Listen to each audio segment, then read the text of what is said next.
Sage Telugu YouTube channel కు స్వాగతం. నేను మాధురి.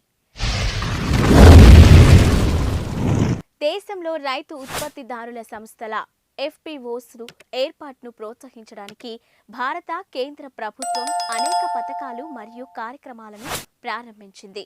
FPOలు తమ వనరులను సమకూర్చుకోవడానికి మరియు మార్కెట్లో తమ బేరసారాల శక్తిని మెరుగుపరుచుకోవడానికి కలిసి వచ్చే రైతుల సమూహాలు. FPOలను ప్రోత్సహించడానికి కేంద్ర ప్రభుత్వం యొక్క కొన్ని కీలక కార్యక్రమాలు ఇక్కడ ఉన్నాయి. దేశవ్యాప్త FPOలను ఏర్పాటు చేసి ప్రోత్సహించాలని ప్రభుత్వం లక్ష్యంగా పెట్టుకుంది. ఈ చొరవ చిన్న మరియు సన్నకారు రైతుల మార్కెట్ సంబంధాలను బలోపేతం చేయడం మరియు వారి ఆదాయాన్ని పెంచడం లక్ష్యంగా పెట్టుకుంది. FPOలను ప్రోత్సహించేందుకు ప్రభుత్వం క్లస్టర్ ఆధారిత విధానాన్ని అవలంబించింది. ఈ విధానంలో క్లస్టర్ FPOల ఏర్పాటు ఉంటుంది. ఇది వనరుల మెరుగైన సమన్వయం మరియు నిర్వహణకు వీలు కల్పిస్తుంది. ఆర్థిక సహాయం. ప్రభుత్వం FPOలకు గ్రాంట్లు, సబ్సిడీలు మరియు క్రెడిట్ల రూపంలో ఆర్థిక సహాయాన్ని అందిస్తుంది. ఇందులో capacity building, market linkage development మరియు ఇన్ఫ్రాస్ట్రక్చర్స్ డెవలప్మెంట్కు మద్దతు ఉంటుంది. సేకరణ మద్దతు.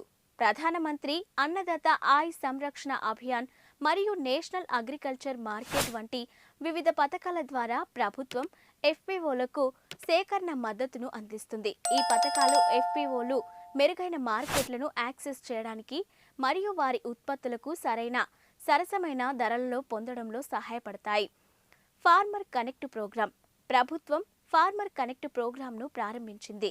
దీని లక్ష్యం FPOలను కొనుగోలుదారులు మరియు రీటైలర్లతో అనుసంధానించడం. ఈ కార్యక్రమం FPOలకు వారి ఉత్పత్తులను ప్రదర్శించడానికి మరియు వారి మార్కెట్ పరిధిని విస్తరించడానికి ఒక వేదికను అందిస్తుంది.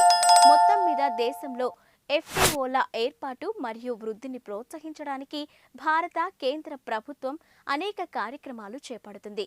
ఈ కార్యక్రమాలు రైతులకు సాధికారత కల్పించడం మరియు మెరుగైన మార్కెట్ అనుసంధానం మరియు ఆర్థిక మరియు సాంకేతికకు ప్రాప్యతను అందించడం ద్వారా వారి ఆదాయాన్ని పెంచడం లక్ష్యంగా ఉన్నాయి.